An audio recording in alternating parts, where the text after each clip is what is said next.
Good morning children. आज हम लेकर आए हैं कुछ सर्वनाम शब्द और उनके रूप। अभी तक हमने इतना तो समझ ही लिया है कि सर्वनाम क्या होते हैं। संज्ञा शब्दों से भी हम परिचित हो चुके हैं। संज्ञा यानी कि नाम वाले शब्द, चाहे वो व्यक्ति, वस्तु, स्थान, जाति या भाव का नाम हो, संज्ञा कहलाते हैं। अब इन संज्ञा शब्दों के प्रयोग की पुनरावृत्ति को रोकने के लिए, बार बार उनके प्रयोग को रोकने के लिए और भाषा को सही ढंग से प्रयोग करने के लिए हम प्रयोग करते सर्वनाम शब्दों का। सर्वनाम शब्द यानी कि सर्व का नाम, सबका नाम, ऐसे शब्द जो कि संज्ञा को हटाकर संज्ञा के बदले प्रयोग किए जाते हैं, सर्वनाम कहलाते हैं। हम एक ही शब्द को बार बार नहीं बोलेंगे, सर्वनाम होता है। हमने कहा कि आम मीठा फल है, आम गर्मियों में आता है, आम पीले रंग का होता है। आम की कई किस्में हैं। भारत में आम बहुत पैदा होता है और विश्व में आम का प्रोडक्शन, उत्पादन हमारे देश से बहुत ज़्यादा है। बहुत सारी बातें कही। आम शब्द हमने बहुत बार प्रयोग किया। हम क्या लिख सकते हैं कि आम मीठा फल है, यह गर्मियों में आता है, इसकी कई किस्में होती, इसका उत्पादन भारत में बहुत अधिक होता है, इसे भारत का राष्ट्रीय फल भी कहते हैं। यानी कि यह, इसका, इसे, इसको, ये सारे शब्द किसके लिए प्रयोग किए गए वाक्य में? आम के लिए। यानी कि आम शब्द हुआ संज्ञा, इसे, इसका, इसको, यह सर्वनाम हुए किसके? आम की जगह पर प्रयोग किए गए। तो यह सारे शब्द सर्वनाम हुए। हमने जान लिया सर्वनाम शब्द जो संज्ञा के स्थान पर प्रयोग किए जाते हैं। ठीक है। अब सर्वनाम शब्द इतने सारे हैं कि उनको एक ही कैटेगरी में रखना मुश्किल है। उनको वर्गीकृत किया गया है, उसके भेद हमने आपको बताए हैं। अब यहाँ पर हम आपके लिए कुछ उदाहरण लाए हैं, यानी सूची सर्वनाम शब्दों की। पहले हम सूची समझ लेते हैं और फिर देखेंगे कि किस प्रकार से अलग अलग सर्वनाम शब्दों में उनका प्रयोग होता है। सूची देखते हैं। मेरी, उसकी, जिसे, किसे, कोई, वे, यह, मुझे, मेरा, हमने, उसे, उन्हें, आप, आपका, तुम्हारा, तुम, उसे, उसका, तुम्हें, हमें, कौन, किसका, कुछ, जो, वो, स्वयं। यहाँ पर कई प्रकार के शब्द इस्तेमाल आए हैं। कुछ शब्द स्वयं के लिए बोले जा रहे हैं, कुछ सामने सुनने वाले के लिए बोले जा रहे हैं, कुछ किसके लिए बोले जा रहे हैं वो पता नहीं है प्रश्न में। तो इस प्रकार से इन सर्वनाम शब्दों को अलग अलग वर्गों में बांटा गया है, जो हम कर चुके हैं तो भी दोहरा लेते हैं एक बार।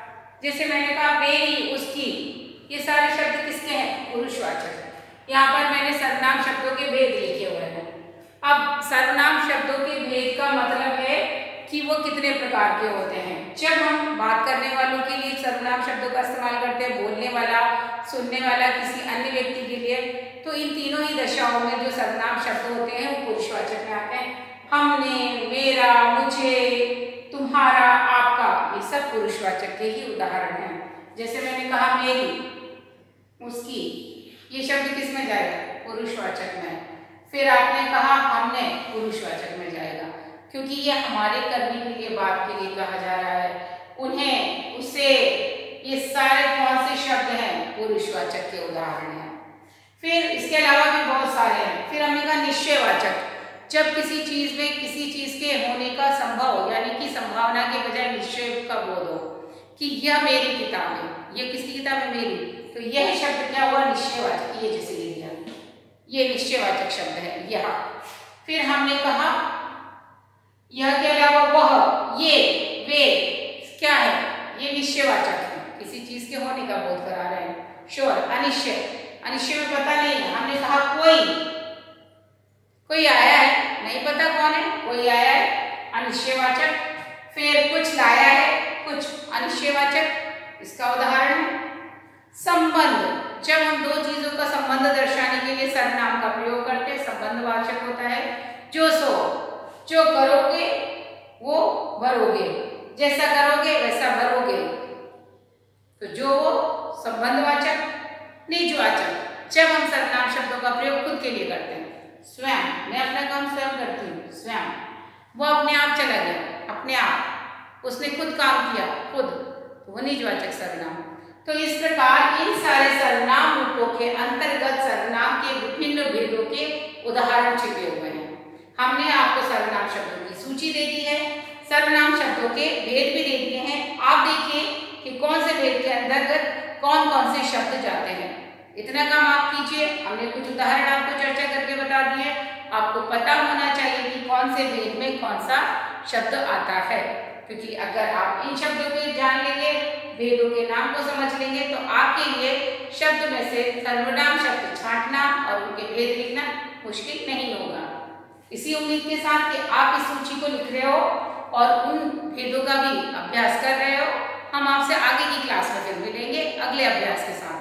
तब तक ये सूची को कॉपी में लिख लीजिए और देखिए कौन सा शब्द किस भेद के अंतर्गत आता है।